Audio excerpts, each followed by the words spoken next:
Bharatiya Janata party के लीडरान की तरफ से एक बयान आया था कि जम्मू कश्मीर के गुजर बकरवाल के लिए 30,000 फ्लैट बनाए जाएंगे। मुकम्मल हुए कि नहीं? नहीं, मैंने तो कोई ऐसा बयान नहीं सुना। रैना साहब का बयान था। नहीं, मैंने सुना नहीं है। मैं उसके बारे में कुछ नहीं कह रैना सकता। साहब का बयान था। नहीं, मैं कैसे कह सकता हूँ जब मैंने सुना ही नहीं। बकरवाल कम्युनिटी के जो बुजुर्ग लोग हैं उनका इल्ज़ाम है कि ये बच्चे जो भारतीय जनता पार्टी के साथ लिंक है उन्हीं को आगे किए।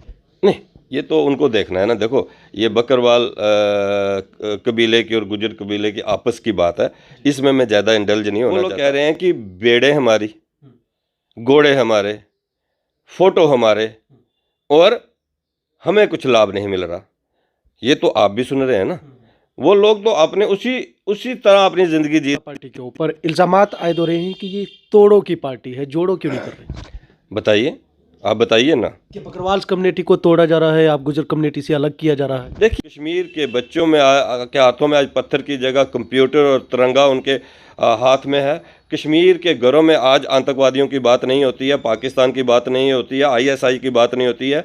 कश्मीर में आज डेवलपमेंट की बात होती है। कश्मीर में आज देखिए, पंच, सरपंच, बीडीसी, डीडीसी सब खुले में काम कर रहे हैं, कोई थ्रेट नहीं है। कश्मीर में भारतीय जनता पार्टी का असेंबली में भी खाता खुलेगा और कम से कम 8 से 10 सीटें इस बार असेंबली में कश्मीर में भारतीय जनता पार्टी को मिलेंगी। बहुत शुक्रिया। आदाब नाजरीन, मैं हूं रियाज चौधरी और आप देख रहे हैं द एक्सिस पॉइंट। और हमारे साथ इस वक्त मेहमान हैं एडवोकेट विबोध गुप्ता साहब, जो भारतीय जनता पार्टी के जम्मू कश्मीर के जनरल सेक्रेटरी हैं। जानेंगे कि जम्मू कश्मीर में रियासी से अब जो है वो आवाज़ उठ रही है कि हमारा हक भी जो है वो दिया जाए, हमें भी शेड्यूल ट्राइब में जो है वो यहाँ पे शामिल किया जाए। तो आखिरकार उनके साथ जो नाइंसाफ़ी जो है वो की जा रही है क्यों? विबोध साहब, वक्त देने के लिए बहुत शुक्रिया। आवाज़ बुलंद रियासी से शुरू हो चुकी है और पैदल मार्च भी जो है गुज़श्ता कल से शुरू किया गया है कि हमें भी शेड्यूल ट्राइब में शामिल किया जाए। इसके ऊपर आपका क्या? वैसे तो मैंने आपके माध्यम से ये बात सुनी है, मुझे कोई इस बात का अंदाज़ नहीं है कि भाई कहाँ से आवाज़ उठी है शेड्यूल ट्राइब की और कहाँ से पैदल मार्च हो रहा है और कौन लोग कर रहे हैं। मैं इस बारे में, मेरे पास कोई जानकारी नहीं है। अलबत्ता अगर कोई मांग करता है तो बुरा नहीं है। हर इंसान को अपनी बात रखने का, अपनी मांग करने का, इस डेमोक्रेटिक कंट्री के अंदर जो है डेमोक्रेसी है, जम्मू कश्मीर के साथ पूरे देश के अंदर डेमोक्रेसी है। तो उसमें अगर कोई मांग करता है और वो कहता है कि भाई हमें कोई राइट मिलना चाहिए, वो गवर्नमेंट को देखना है, सरकार को देखना है। एसटी जो शेड्यूल ट्राइब के उसमें नाम्स में जो लोग भी फिट आते होंगे तो उनको आना चाहिए। हमें उसमें क्या एतराज़ हो सकता है कि भाई अगर जो भी पैरामीटर्स हैं उन पैरामीटर्स में अगर कुछ लोग या कुछ ऐसे एरिया के लोग रह गए हैं या कुछ ऐसे कबीले के लोग रह गए हैं कि उन पैरामीटर्स में आते हैं तो उनको अपनी मांग रखनी चाहिए, बुरा नहीं। लगता है कि रियासी भी एक हिली एरिया है, पहाड़ी इलाका है और उसके लोगों से कहीं ना कहीं नाइंसाफ़ी हो रही है। आपने ये एक अलग बात आपने कही। पहले आपने कहा कि रियासी के लोगों ने पैदल मार्च किया, तो मेरे पास जानकारी नहीं है। मैंने फिर भी कहा कि अगर किसी की कोई जेन्युइन डिमांड है तो उसको सरकार को सुनना चाहिए, वो कमीशन को भी सुनना चाहिए।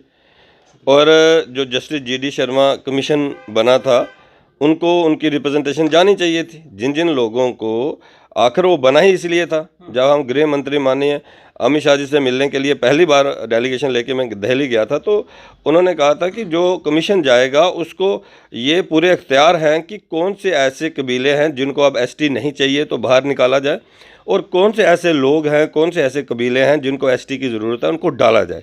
अब जो जो लोग इस लड़ाई को लड़ रहे थे 30 साल से 35 साल से, वो लोग कमीशन के पास गए। उन्होंने 200 से ज़्यादा रिप्रेजेंटेशन उनकी गई।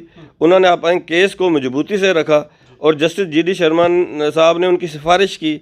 अब जो भी लोग हैं उनको उस कमीशन के सामने हाजिर होना चाहिए था, अपनी बात रखनी चाहिए थी। दूसरी बात जो आपने कही, हिली एरिया के कारण जो है शेड्यूल ट्राइब जो है वो नहीं मिल रहा है किसी को भी। वो एक एथनिक ग्रुप है और महाभारत के टाइम से ये जो है पहाड़ी कबीले का नाम जो है वो चल रहा है। इसकी लिपि जो है वो बदलती रही। शारदा लिपि थी और उसके बाद जब यहाँ पर मुग़लों ने हुकूमत की यहाँ पर तो ये लिपि उर्दू में हो गई। बाद में जब महाराजा रंजीत सिंह और उन लोगों ने जम्मू कश्मीर में हुकूमत की तो ये पंजाबी में भी ट्रांसलेट हो गई बीच में। और मेरा ये कहना है कि पहाड़ी कबीले को जो एसटी का दर्जा जो मिला है वो पहाड़ में रहने के कारण नहीं मिला है, वो एक अलग से वो उन सब पैरामीटर्स में खरा उतरा जो जिन पैरामीटर्स की कि वो पुराना होना चाहिए, उसकी अपनी अलग पहचान होनी चाहिए, सोशली इकोनॉमिकली बैकवर्ड होना चाहिए, उन सब पैरामीटर्स में वो खरा उतरा है और उसके कारण पहाड़ी कबीले को एसटी का दर्जा जो है मिल रहा है। लिहाजा पहाड़ तो बड़े बड़े ऊंचे भी हैं, अगर बिल्कुल ऐसा हम कहेंगे कि देश के अंदर अगर हम देखेंगे तो अब हिमाचल में चले जाओ तो आपको पहाड़ी पहाड़ नज़र आएंगे, जम्मू कश्मीर से भी ऊंचे पहाड़ नज़र आएंगे। उसी तरीके से आप किसी तरफ भी चले जाएं तो पहाड़ों के कारण जो है वो एसटी नहीं मिल रहा है, ये मैं बात कहना चाहूँ। वहीं भारतीय जनता पार्टी के ऊपर इल्ज़ामात आयद हो रहे हैं कि ये तोड़ों की पार्टी है, जोड़ों क्यों नहीं कर रही?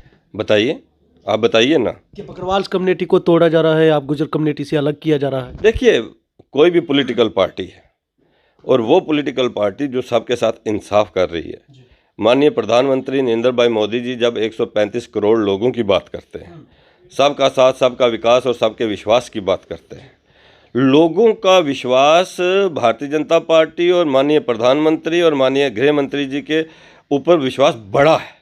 और वो लोग जिन लोगों के साथ जिनको लगता है कि हम किसी कारण डिप्राइव्ड रह गए, हमें अच्छे से देखा नहीं गया, वो लोग भी अब कोशिश कर रहे हैं कि हम अपनी मांग लेकर वहाँ जाएं। और उसमें अगर बकरवाल कबीले के लोग बीजेपी ऑफिस में आकर अध्यक्ष जी का घेराव करते हैं, वो कहते हैं कि भाई हमारे साथ जस्टिस नहीं हो रहा। देखिए, आप पहाड़ी प्लानिंग थी, बीजेपी की प्लानिंग थी और दफ्तर के अंदर गठित। मैं उस पर भी आता हूँ। आप देखें कि जो पहाड़ी कबीले के लोग आज जो स्टेटमेंट्स दे रहे हैं वो आप भी सुन रहे हैं। वो लोग कह रहे हैं कि बेड़े हमारी, घोड़े हमारे, फोटो हमारे और हमें कुछ लाभ नहीं मिल रहा। ये तो आप भी सुन रहे हैं ना। वो लोग तो अपने उसी तरह अपनी ज़िंदगी जी रहे हैं। उनका ये कहना है कि हमारे बच्चे जो हैं वो कम आईएएस बने हैं, हमारे बच्चों की पढ़ाई जो है वो कम हो रही है। तो उसमें मेरा ये मानना है कि ये उनकी स्टेटमेंट है, मेरी स्टेटमेंट नहीं है। ये बकरवाल कम्युनिटी की स्टेटमेंट है, भारतीय जनता पार्टी की स्टेटमेंट नहीं है। बकरवाल कम्युनिटी के जो बुजुर्ग लोग हैं उनका इल्ज़ाम है कि ये बच्चे जो भारतीय जनता पार्टी के साथ लिंक है उन्हीं को आगे किए। नहीं, ये तो उनको देखना है ना। देखो, ये बकरवाल कबीले की और गुजर कबीले की आपस की बात है, इसमें मैं ज़्यादा इंडल्ज नहीं होना चाहता। मेरा सिर्फ इतना ही कहना है कि उन लोगों की तरफ अब मैंने आपने जावेद राय जी का एक इंटरव्यू सुना, उन्होंने एडमिट किया, उन्होंने कहा कहीं ना कहीं कमी रह गई, बकरवाल कम्युनिटी को अपलिफ्ट करने में कहीं ना कहीं कमी रह गई है। ये जावेद राय जी का इंटरव्यू मैंने सुना है। मेरा इतना ही कहना है कि भाई ये इनका आपस का मामला है, हमें ज़्यादा इसमें इन्वॉल्व होने की ज़रूरत नहीं है। अगर वो अपनी डिमांड को लेके जाते हैं, अगर माननीय गृह मंत्री अमित शाह जी से मिलते हैं, उनको कहते हैं कि हमें मतलब पॉपुलेशन के हिसाब से हमें सेपरेट उसमें किया जाए, ये वो कर सकते हैं, डेमोक्रेसी है। लेकिन वो क्या कॉन्स्टिट्यूशनली उनको या मतलब उसमें वो अलग से मिलेगा ने, मतलब reservation with in reservation already supreme court में जो है वो स्टे उसका हुआ है। लिहाजा मेरा ये कहना है कि ये इल्ज़ाम कि भारतीय जनता पार्टी ऐसा कर रही है, ये गलत है। हाँ, भारतीय जनता पार्टी हर उस कबीले, हर उस कौम, हर उस खित्ते, हर उन लोगों के साथ है जिनके साथ बेइंसाफ़ी हुई है। आपने देखा वेस्ट पाक रिफ्यूजियों के साथ। एक और इल्ज़ाम है कि बकरवाल कम्युनिटी की तरफ से उनका कहना है कि एसटी सदर को मुकर्रर किया गया है कि जम्मू कश्मीर में उनकी डेवलपमेंट को लेके, लेकिन वही तोड़ों की बात कर रहे हैं। ये भी बकरवाल कम्युनिटी के साथ कहा जा रहा है। क्या लगता है कि इससे पार्टी में जो है वो इससे फ़र्क जो है वो पड़ सकता है अगर तोड़ों की चर्चा कर रहे हैं? देखिए, आपके इल्ज़ाम बिल्कुल बेबुनियाद हैं। मेरे नहीं है, लोगों के। नहीं, मैंने तो किसी से सुने नहीं, मैं तो आपसे सुन रहा हूँ। अच्छा, मेरा ये कहना है, अगर आप कह रहे हैं मैं मान ही लेता हूँ, सवाल ये पैदा होता है कि भाई जब 5 अगस्त 2019 के बाद गुज्जर समाज और बकरवाल समाज अगर इनको इकट्ठे ही हैं तो बेनिफिट्स पार्टी ने नहीं दिए, पार्टी के कारण उनको लाभ नहीं मिला। सदर जो एसटी मोर्चे के उनके ऊपर इल्ज़ाम नहीं, ये तो जवाब आप उनसे लें। जो स्टेट सदर है जिनके ऊपर इल्ज़ाम है, जवाब तो वही दे सकते हैं, अच्छा जवाब वही दे सकते हैं कि उनके ऊपर बकरवाल कौम के लोग या गुजर कौम पर जिम्मेदारी आयद ज़्यादा है ना सर, क्योंकि पार्टी को भी मेरा ये कहना है कि अब उन्होंने कहाँ क्या क्या किया है मुझे नहीं पता। तोड़ने वाला कोई काम उन्होंने किया है तो वही बता सकते हैं, जोड़ने वाला किया है तो वो बता सकते हैं। वो एसटी मोर्चे के स्टेट के हमारे प्रेसिडेंट है भारतीय जनता पार्टी के, और बेबाक नेता हैं, अच्छा काम कर रहे हैं, लोगों के बीच में हैं, लोगों के बीच में वो जाते हैं। लेकिन मेरा कुल मिलाकर ये कहना है कि इस किस्म की खलिश और इस किस्म की बातें जो है ना, वो कोई भी करे। अब देखिए कि अध्यक्ष जी का जब घेराव हुआ तो उन्होंने तो कोई स्टेटमेंट नहीं दी, उन्होंने उनसे यही कहा भाई कोई बात नहीं है, आपको ठीक हो जाएंगे। और उन्होंने अंदर ले जाकर उनके साथ किस तरीके से मतलब उनको मतलब एक खुश करने की कोशिश की, भाई उनके कल्चर पे बात करके, उनके कल्चर पे खुद गाना सुना के। मेरा कहने का मतलब ये है कि कुछ लोग भारतीय जनता पार्टी की बढ़ती लोकप्रियता, भारतीय जनता पार्टी का जम्मू कश्मीर में बढ़ता हुआ कद, भारतीय जनता पार्टी का कश्मीर से लेकर पुंछ तक एक बड़ी ताकत बनना कुछ लोगों को बर्दाश्त नहीं हो रहा है। मैं आपसे पूछना चाहता हूं कि नेशनल कॉन्फ्रेंस कांग्रेस और पीडीपी के जो लोग हैं उनका इसके बारे में क्या कहना है? वो कौन सी स्टेटमेंट दे रहे हैं? वो बकरवालों के हक में दे रहे हैं, या गुज्जर समाज के हक में दे रहे हैं, या पहाड़ी कबीले के हक में दे रहे हैं? वो लोग तो इस समय ऐसा लग रहा है कि पॉलिटिकल पार्टीज जो हैं वो, उनका कोई कंसर्न इन कबीलों के साथ नहीं है। वो लोग सिर्फ वोट बैंक की राजनीति करते हैं, और उन लोगों ने हमेशा इन सारे कबीलों को, चाहे बकरवाल कबीला हो, चाहे गुज्जर कबीला हो, चाहे पहाड़ी कबीला हो, इनको वोट बैंक की राजनीति की तरफ देखा है, इनके साथ इंसाफ नहीं किया। अगर इंसाफ कहीं किया है तो माननीय प्रधानमंत्री जी ने किया है, माननीय गृह मंत्री जी ने किया, और माननीय एलजी मनोज सिन्हा साहब ने किया है। इसलिए मैं ये कहना चाहूँगा कि जो लोग गलत किस्म का प्रचार कर रहे हैं, हमें उनसे बचने की ज़रूरत है। भारतीय जनता पार्टी के लीडरान की तरफ से एक बयान आया था कि जम्मू कश्मीर के गुजर बकरवाल के लिए 30,000 फ्लैट बनाए जाएंगे, मुकम्मल हुए कि नहीं? नहीं, मैंने तो कोई ऐसा बयान नहीं सुना। रैना साहब का बयान था। नहीं, मैंने सुना नहीं है, मैं उसके बारे में कुछ नहीं कह सकता। सबका बयान था। नहीं, मैं कैसे कह सकता हूँ जब मैंने सुना ही नहीं? मैंने सुना ही नहीं सुना ना। आप सुना दें अगर आपके पास है। बिल्कुल सुना दूंगा। चलिए आगे, जम्मू कश्मीर में इंतखाबात को लेके पार्टी की तरफ से क्या कुछ तेज़ी हो रही है? क्या जम्मू कश्मीर में इंतखाबात हो सकते हैं या अभी भी कुछ मजबूती करने की ज़रूरत है? देखिए, चुनाव जो है उसकी जिम्मेवारी इलेक्शन कमीशन के ऊपर है, भारतीय जनता पार्टी के ऊपर नहीं है। चुनाव जब भी होंगे भारतीय जनता पार्टी तैयार है।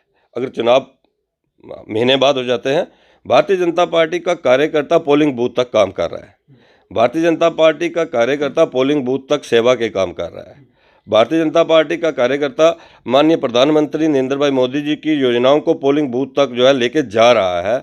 भारतीय जनता पार्टी पूरी तरीके से चुनावों के लिए तैयार है, क्योंकि भारतीय जनता पार्टी एक मिशन है, एक विचारधारा है, लगातार काम करने वाली एक पार्टी है। Bharatiya Janata party national conference Congress और पीडीपी की तरह ऐसा नहीं है कि चुनावों में ही बाहर निकलेगी और उस समय वो अपने लोगों को गुमराह करने की कोशिश करेगी।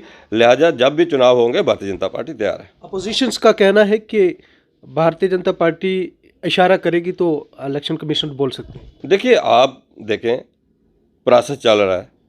पिछले दिनों नए वोट्स बने, और जो नए वोट बनने के बाद जो वोटर लिस्ट आई सब पॉलिटिकल पार्टियों को वो दी गई। अब उसमें एडिशन, डिलीशन, ऑब्जेक्शंस लगने हैं। उसके बाद फाइनल उसका वो वोटर लिस्ट जो है वो छाया होंगी।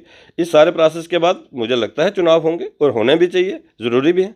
तैयार है बीजेपी जम्मू कश्मीर में? बिल्कुल, मैंने पहले आपसे कह दिया कि 50+ का भारतीय जनता पार्टी का जो एक नारा जो है वो नारा नहीं है खाली। भारतीय जनता पार्टी को यहाँ अपना चीफ मिनिस्टर बनाना है, भारतीय जनता पार्टी का चीफ मिनिस्टर बनेगा, और भारतीय जनता पार्टी जम्मू कश्मीर के अंदर इतिहास रचेगी 50+ की सीटें लेकर। एक और आखिरी सवाल रहेगा कश्मीर को लेके। इन दिनों में काफ़ी लोग जो है वो भारतीय जनता पार्टी के साथ जुड़ते जा रहे हैं, इसको आप कितनी बड़ी कामयाबी मान रहे हैं? मैं ये कहता हूँ, जब कश्मीर के अंदर 5 अगस्त 2019 के बाद डीडीसी के चुनाव हुए, और वहाँ पर मैं उस समय बतौर महामंत्री वहाँ कश्मीर का मैं प्रभारी था, वहाँ कमल खिला, वहाँ हमने 3 सीटें जीती, और हर सीट के ऊपर भारतीय जनता पार्टी का कैंडिडेट चुनाव लड़ा। उस समय भी बहुत 5 अगस्त 2019 के बाद भी बड़ी बड़ी रैलीज भारतीय जनता पार्टी की हुई, और हमने देखा कि जब ये था कि हर घर तिरंगा की बात आई इस बार 15 अगस्त को, तो कश्मीर के हर घर में जो है वो तिरंगा लहराया गया, लाल चौक को तिरंगे से सजा दिया गया, दुनिया तिरंगा रैली उन्होंने निकाली, भारत माता की जय के नारे लगे, बारामूला में माननीय गृह मंत्री अमित शाह जी की रैली 50,000 से ज़्यादा लोगों ने, कश्मीरी लोग जो है ऐतिहासिक रैली हुई, वहाँ पर वंदे मातरम के नारे लगे। कश्मीर बदल रहा है। कश्मीर खाली वोटों के लिए नहीं बदल रहा है, सोच से बदल रहा है। सबसे बड़ी बात यह है कि कश्मीर में आज शांति है, कश्मीर में पत्थरबाजी ख़त्म हो गई है, कश्मीर में अलगाववाद नज़र नहीं आ रहे हैं, कश्मीर में हुर्रियत का बंद का कैलेंडर जो है वो ख़त्म हो चुका है, व्यापारी अपनी दुकानें जो हैं वो आराम से खोल रहे हैं, कश्मीर में हमारे बेटे और बेटियां आराम से स्कूल और कॉलेजेस में जा रहे हैं, कहीं स्कूल और कॉलेजेस बंद नहीं हैं। आर्मी फ्रीक्वेंटली जो है वो ऑपरेशन कर रही है, उनके ऊपर कोई पत्थरबाजी नहीं हो रही है। कश्मीर में टूरिस्ट खुल के आ रहा है। आप कभी भी देखें इतना टूरिस्ट कभी नहीं आया। होटल के जिनके होटल मालिक हैं वो खुश हैं, शिकारा मालिक खुश हैं, जो लोग घोड़े लेकर पहलगाम और गुलमर्ग के ऊपर वो सवारी करवाते हैं वो लोग खुश हैं। मतलब इस समय कश्मीर जो है खुशहाली की तरफ जा रहा है और भारतीय जनता पार्टी हर पोलिंग बूथ तक पहुंची है। और जिस ढंग से अभी पिछले दिनों आपने देखा कि उड़ी के हमारे बीडीसी के चेयरपर्सन जो हैं वो जम्मू में आकर उन्होंने भारतीय जनता पार्टी को ज्वाइन किया। मेरा ये मानना है कि कश्मीर बदल रहा है, कश्मीर में भारतीय जनता पार्टी की ताकत बढ़ रही है, कश्मीर में लोग माननीय प्रधानमंत्री नरेंद्र भाई मोदी जी और माननीय गृह मंत्री अमित शाह जी को पसंद कर रहे हैं। कश्मीर की सोच बदल चुकी है। कश्मीर के बच्चों में के हाथों में आज पत्थर की जगह कंप्यूटर और तिरंगा उनके हाथ में है। कश्मीर के घरों में आज आतंकवादियों की बात नहीं होती है, पाकिस्तान की बात नहीं होती है, आईएसआई की बात नहीं होती है। कश्मीर में आज डेवलपमेंट की बात होती है। कश्मीर में आज देखिए पंच, सरपंच, बीडीसी, डीडीसी सब खुले में काम कर रहे हैं, कोई थ्रेट नहीं है। कश्मीर में भारतीय जनता पार्टी का असेंबली में भी खाता खुलेगा और कम से कम 8 से 10 सीटें इस बार असेंबली में कश्मीर में भारतीय जनता पार्टी को मिलेंगी। बहुत शुक्रिया। ये थे हमारे साथ जम्मू कश्मीर के एडवोकेट विबोध गुप्ता साहब, भारतीय जनता पार्टी के स्टेट जनरल सेक्रेटरी, जिनके साथ तफसीली बातचीत। वहीं जम्मू कश्मीर में इंतखाबात को लेके भारतीय जनता पार्टी तैयार है। अब इंतखाबात के लिए इलेक्शन कमिश्नर को जो है वो यहाँ पे इशारा देना है और उसके बाद जो है वो इंतखाबात करवाए जा सकते हैं। लेकिन वहीं कश्मीर की बात करें तो कश्मीर में भारतीय जनता पार्टी भी मजबूत, और ये दावा किया जा रहा है कि 8 से 10 सीटें असेंबली इंतखाबात में भारतीय जनता पार्टी जो है वो कश्मीर से जीतेगी। वहीं जम्मू कश्मीर में 50 पार भी जो है वो होगी और जम्मू कश्मीर का वज़ीर आला भी भारतीय जनता पार्टी का होगा।